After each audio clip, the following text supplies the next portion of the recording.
আমরা বলে রাখতে চাই, তার রাস্তায় যে আসার সময় যে আপনারা দেখেছেন তার গাড়িবহর ঘিরে আইন শৃঙ্খলা বাহিনীর, সেনাবাহিনীর, র্যাব, পুলিশ, বিজিবির যে নিরাপত্তা প্রোটোকল যেগুলো ছিল সেগুলো আপনারা দেখেছেন।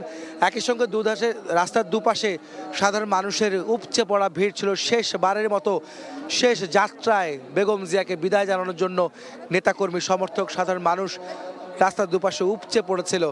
তারা তাদের নেত্রীকে, তারা গণতন্ত্রের নেত্রীকে, স্বাধীনতা সার্বভৌমত্বের নেত্রীকে তারা শেষ বিদায় জানাতে দুপাশে অবস্থান নিয়েছিলেন। ঠিক মানিক মিয়া এভিনিউ এলাকারও কিন্তু একই অবস্থা। এই মানিক মিয়া এভিনিউ এলাকায় জাতীয় সংসদ ভবনের দক্ষিণ দিকের এলাকাটি সম্পূর্ণ কিন্তু একই অবস্থায় রয়েছে, যেখানে লক্ষ লক্ষ মানুষ ইতিমধ্যে জড়ো হয়েছেন এবং আরও আসছেন রাস্তায়। আমরা যেটি খবর পেয়েছি, রাস্তা ধরে হাজার হাজার মানুষ, লক্ষ লক্ষ মানুষ এই মানিক মিয়া অভিমুখে যাত্রা করেছে, সেটি কিন্তু আমরা ভোর থেকে দেখছিলাম।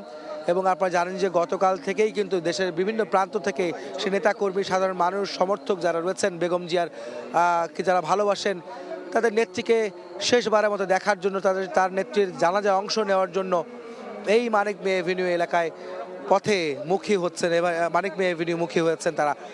ইতিমধ্যে বেগম জিয়ার গাড়িবহর সংসদ ভবনের এলাকায় রয়েছে, যেটি সংসদ ভবনের মাঝের যে রাস্তাটি রয়েছে 6 নম্বর গেট দিয়ে প্রবেশ করেছে সেই গাড়িবহরটি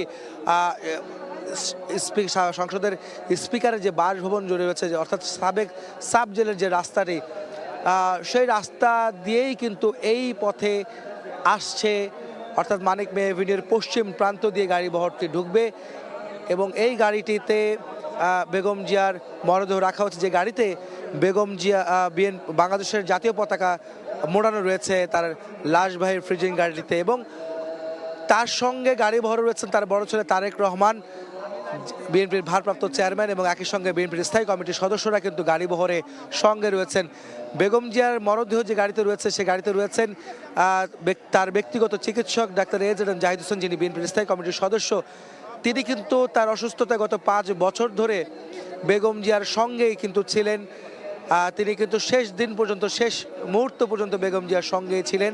তার চিকিৎসায়, মেডিকেল বোর্ডের চিকিৎসায় সদস্যদের সঙ্গে তিনি কিন্তু একজন সদস্য ছিলেন এবং এজেড জাহিদ হোসেন সার্বক্ষণিক বেগম জিয়ার চিকিৎসায় নিয়োজিত ছিলেন, সেটি কিন্তু আমরা দেখেছি। এবং তিনি কিন্তু আমাদের গণমাধ্যমকে এবং দেশবাসীকে তার স্বাস্থ্যের সবশেষ খবরাখবর কিন্তু তিনি আমাদেরকে জানাতেন। তিনি এখন সেই গাড়িতে রয়েছেন যে গাড়িতে বিএনপি চেয়ারপারসন বেগম খালেদা জিয়ার মরদেহ রয়েছে, যে মরদেহবাহী যে অ্যাম্বুলেন্সটি, সেই গাড়িটিতে জাতীয় পতাকা মোড়ানো রয়েছে। অর্থাৎ রাষ্ট্রীয় যে মর্যাদায় তাকে যে আনা হচ্ছে, যে প্রোটোকল দিয়ে তাকে আনা হচ্ছে এবং রাষ্ট্রীয় মর্যাদা তাকে দাফন করা হবে, সেই প্রস্তুতির অংশ হিসেবে বেগম জিয়াকে জাতীয় পতাকাবাহী গাড়িতেই কিন্তু আনা হচ্ছে এই মানিক মিয়া এভিনিউতে, যেখানে লাখো লাখো মানুষ, সমর্থক, সাধারণ মানুষ, কর্মী বিএনপির তারা অবস্থান করছেন, তারা অপেক্ষায় আছেন তাদের নেত্রীকে শেষ শ্রদ্ধা নিবেদনের জন্য।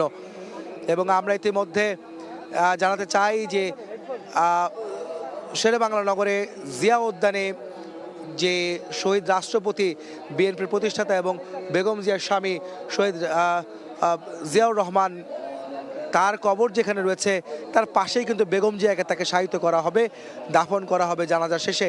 সেটি কিন্তু আমরা দেখেছিলাম আপনাদেরকে। তার কবরও কিন্তু প্রস্তুত রয়েছে, যেখানে জিয়াউর রহমানের কবর রয়েছে তার পাশেই বেগম জিয়াকে শায়িত করা হবে।